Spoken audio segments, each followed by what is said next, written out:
আজ মহাষষ্ঠী সনাতন ধর্মাবলম্বীদের সবচেয়ে বড় ধর্মীয় অনুষ্ঠান শারদীয় দুর্গোৎসবের মূল আনুষ্ঠানিকতা আজ থেকে শুরু।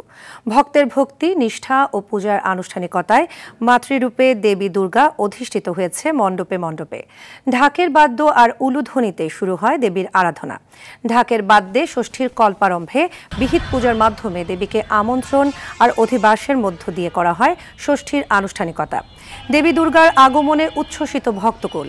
সারা দেশে এখন চলছে উৎসবের আমেজ। প্রতি বছর বিভিন্ন বাহনে সপরিবারে শ্বশুরবাড়ি কৈলাস থেকে কন্যারূপে দেবী মর্তলোকে বাবার বাড়িতে বেড়াতে আসেন। সনাতন বিশ্বাস ও পঞ্জিকা মতে জগতের মঙ্গল কামনায় পূজার মাধ্যমে দুর্গতি নাশিনী দেবী দুর্গাকে মর্তলোকে বা পৃথিবীতে আমন্ত্রণ জানানো হয়। এবার দেবী দুর্গা গজে বা হাতিতে চড়ে স্বর্গলোক থেকে মর্তলোকে এসেছেন। 2 অক্টোবর দশমী তিথিতে প্রতিমা বিসর্জনের মধ্য দিয়ে শেষ হবে দুর্গোৎসব।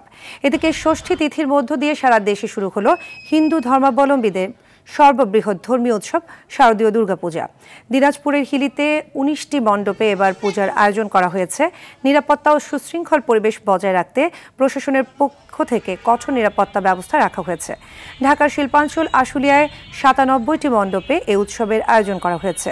পূজা ঘিরে হিন্দু ধর্মাবলম্বী শিশু থেকে শুরু করে সব বয়সের মানুষের মাঝে উৎসবের আমেজ বিরাজ করছে।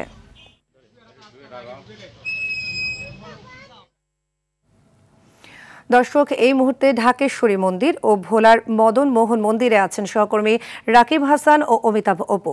শুরুতেই যাব রাকিবের কাছে। রাকিব, দুর্গাপূজার আনুষ্ঠানিকতা শুরু হয়েছে কিনা জানাবেন এবং ভক্তরা কি বলছেন তাদের প্রতিক্রিয়া জানাবেন।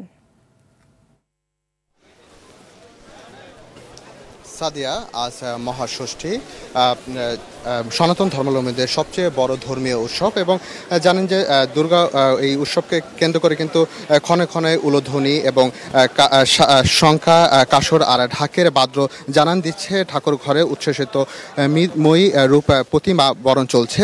ভক্তের ভক্তি নিষ্ঠা ও পূজার আনুষ্ঠানিকতায় মাতৃরূপে দেবী দুর্গা অধিষ্ঠিত হয়েছে মণ্ডপে মণ্ডপে। দেবী দুর্গার আগমনে উচ্ছ্বসিত ভক্তকুল। সন্ধ্যায় প্রাণ প্রতিষ্ঠা, কলাশ সাধন, চক্ষুদান বোধনের মধ্য দিয়ে দেবীর প্রাণ প্রতিষ্ঠা সম্পন্ন হবে। সারা দেশে এখন চলছে উৎসবের আমেজ। ইতিমধ্যে সারা দেশে 33,355টি মণ্ডপে পূজার প্রস্তুতি সম্পন্ন হয়েছে। পুরাণ মতে রাজা সুরত প্রথম দেবী দুর্গার আরাধনা শুরু করেন বসন্তকালে। তিনি পূজার আয়োজন করেছিলেন বলে এই পূজাকে বাসন্তী পূজা বলা হয়। কিন্তু রাজা রাবণের হাত থেকে স্ত্রী সীতাকে উদ্ধারের জন্য রাজা দশরথের পুত্র রামচন্দ্র শরৎকালে পূজার আয়োজন করেছিলেন। তাই শরৎকালের এই পূজাকে অকাল বোধনও বলা হয়। প্রতি বছর বিভিন্ন বাহনে সপরিবারে শ্বশুরবাড়ি কৈলাস থেকে কন্যারূপে দেবী মর্তলোকে বাবার বাড়িতে বেড়াতে আসেন। সনাতন বিশ্বাস ও পঞ্জিকা মতে জগতের মঙ্গল কামনা পূজার মাধ্যমে দুর্গতি নাশিনী দেবী দুর্গাকে মর্তলোকে বা পৃথিবীতে আগমন জানানো হয়। তবে এই পূজাকে কেন্দ্র করে কিন্তু সব ধরনের প্রস্তুতি নেওয়া হয়েছে আইনশৃঙ্খলা বাহিনীর পক্ষ থেকে। এখানে আইনশৃঙ্খলা বাহিনীর পুলিশ থেকে শুরু করে সব ধরনের বাহিনী কিন্তু এখানে মোতায়েন রয়েছে। যদি কোনো ধরনের অপ্রীতিকর ঘটনা যদি না ঘটে সেই কিন্তু ব্যবস্থা নেওয়া হয়েছে। তো আমরা এখন চলে যাব ভোলার সহকর্মী অপুর কাছে।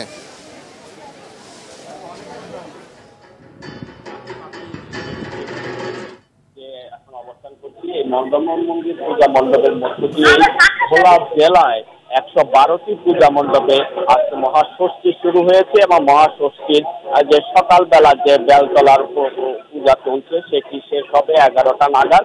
তারপরে বিকাল নাগাদ দেবীর যে মহাপ্রাণ দিবেন, প্রাণের মধ্যে দিয়ে সেখানে কিন্তু বলা হবে যে এই যে মহাপ্রাণের মধ্যে দিয়ে মার যে মুখ এখনো ঢেকে রাখা হয়েছে সেটিকে উন্মুক্ত করা হবে এবং সেইভাবে কিন্তু মহাষষ্ঠী দিয়ে শুরু হবে ভোলা জেলার এই যে 112টি পূজা মণ্ডপে যে আজকের যে আয়োজন চলছে সেই আয়োজনের সকল কিছু কিন্তু আমরা দেখবো যে সারাদিনেই কিন্তু মহাষষ্ঠীর মধ্যে দিয়ে বিভিন্ন মণ্ডপে বিভিন্ন আয়োজন চলছে।